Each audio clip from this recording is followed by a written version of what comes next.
नमस्कार दोस्तों, मैं शुभम पुरोहित मन का लाइफ संपूर्ण में आपका स्वागत करता हूं।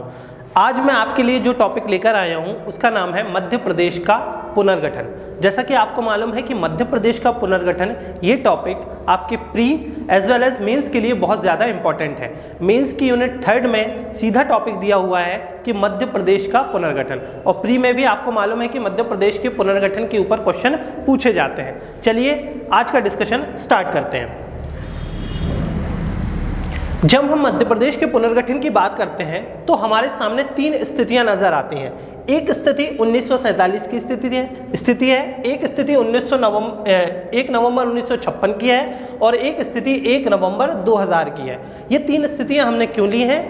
देखिए, 1947 की जो स्थिति थी उस समय हमारा देश आज़ाद हुआ था, इसलिए हम उस समय मध्य प्रदेश की स्थिति को इमेजिन कर रहे हैं। 1 नवंबर 1956 को हमें पता है कि मध्य प्रदेश का पुनर्गठन किया गया था, इसलिए इस स्थिति में हम देखेंगे कि मध्य प्रदेश किस स्थिति में था।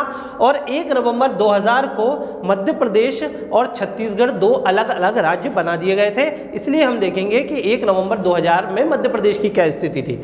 ठीक है, एक एक स्थिति पर हम डिस्कस करेंगे। सबसे पहले हम 1947 की स्थिति डिस्कस करते हैं।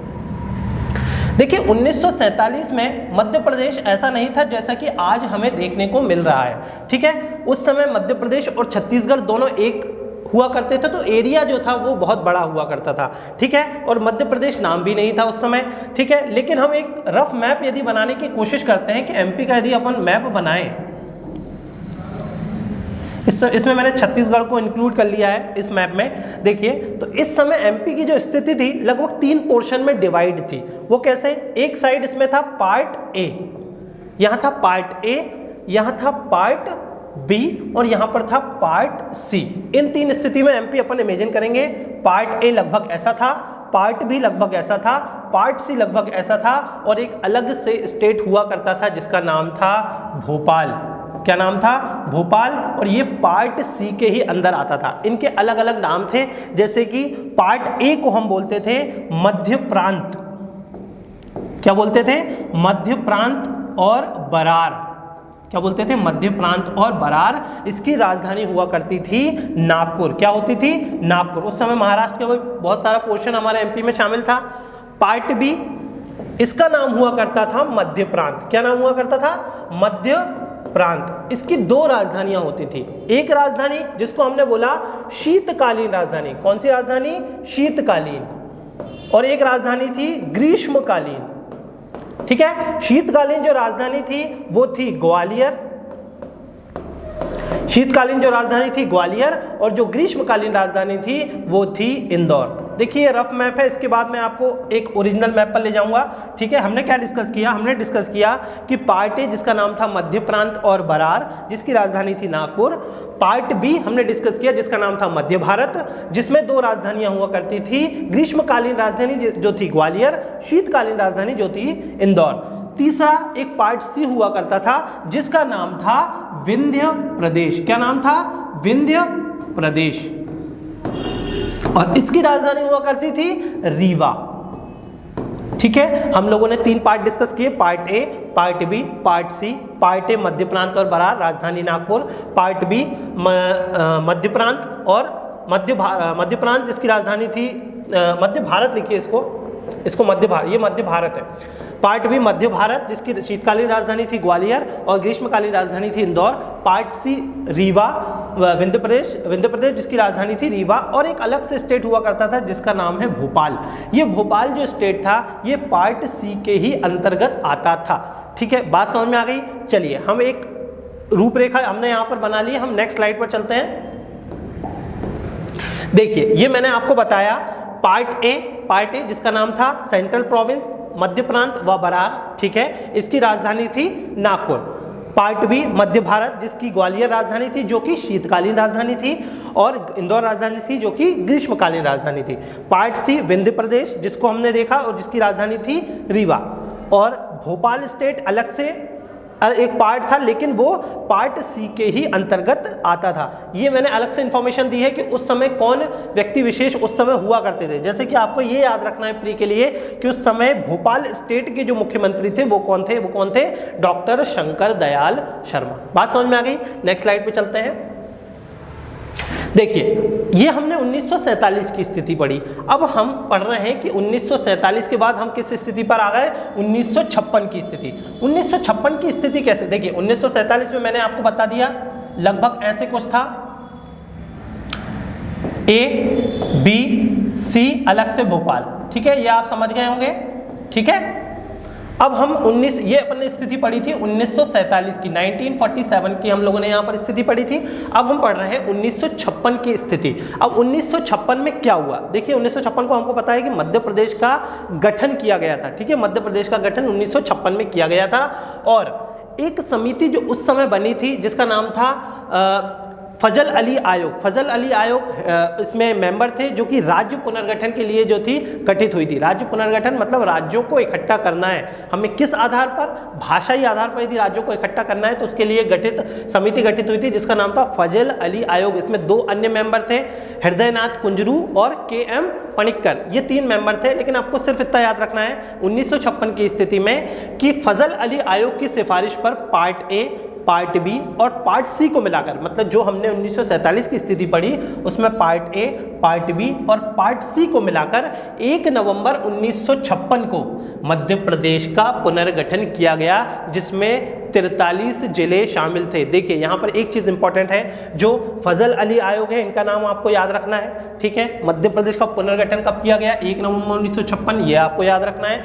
और मध्य प्रदेश के पुनर्गठन के समय जिले कितने थे वो आपको याद रखना है, जिले थे 43, ठीक है। बात समझ में आ गई। 1956 में 3 जो पार्ट थे उनको मिलाकर अपन ने मध्य प्रदेश का गठन किया, लेकिन उन तीनों पार्ट में कुछ ना कुछ चेंजेस किए गए या परिवर्तन किए गए। वो क्या चेंजेस किए गए, पहला परिवर्तन अपन ने पार्ट ए में किया। वो क्या परिवर्तन किया, देखिए ये साउथ का एरिया है, लगभग इसमें महाराष्ट्र के कुछ जिले शामिल होते थे। तो हमने पार्ट ए में क्या परिवर्तन किया कि उस समय मध्य प्रदेश में जो महाराष्ट्र के जिले थे वो बंबई राज्य को सौंप दिए गए। उस समय महाराष्ट्र नहीं था, बंबई राज्य हुआ करता था, ठीक है।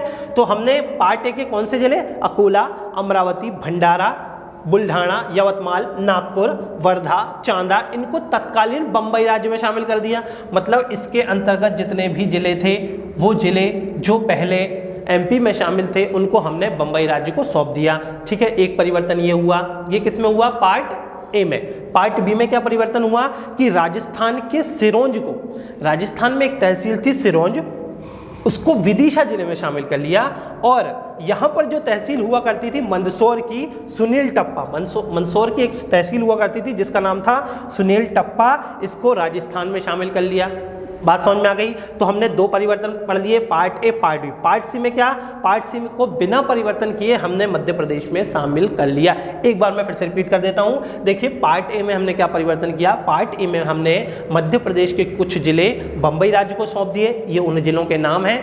पार्ट बी में हमने क्या परिवर्तन किया कि राजस्थान की सिरोंज जो तहसील थी उसको हमने विदिशा में मिला लिया, और मंदसौर जिले की एक तहसील थी जिसका नाम था सुनील टप्पा, उसको हमने कहाँ मिला दिया, उसको हमने राजस्थान को सौंप दिया। और पार्ट सी में बिना परिवर्तन किए उसको हमने क्या कर लिया, शामिल कर लिया। ये हमने स्थिति बता दी आपको 1956 की, ठीक है। नेक्स्ट स्लाइड में चलते हैं।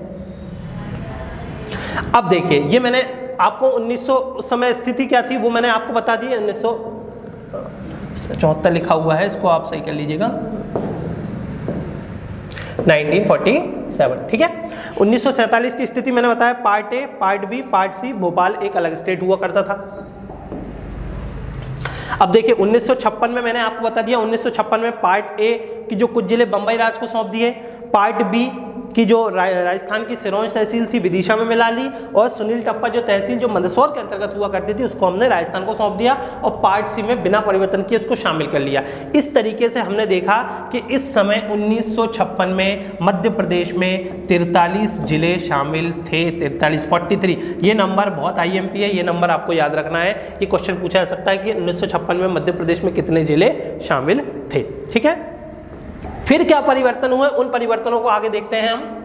देखिए वर्तमान में मध्य प्रदेश की स्थिति कितनी है, 52 जिले। यहाँ पर मध्य प्रदेश में वर्तमान में 52 जिले शामिल हैं। लेकिन हमने देखा कि 1956 में 1956 में जो 43 जिले शामिल थे और वर्तमान स्थिति में जो 52 जिले शामिल हैं, इन जिलों के शामिल होने की प्रक्रिया में भी कुछ ना कुछ परिवर्तन हुए होंगे। उन परिवर्तनों को हम देखते हैं कि 43 से 52 जिले कहाँ कहाँ कब कब बने, ठीक है। देखिए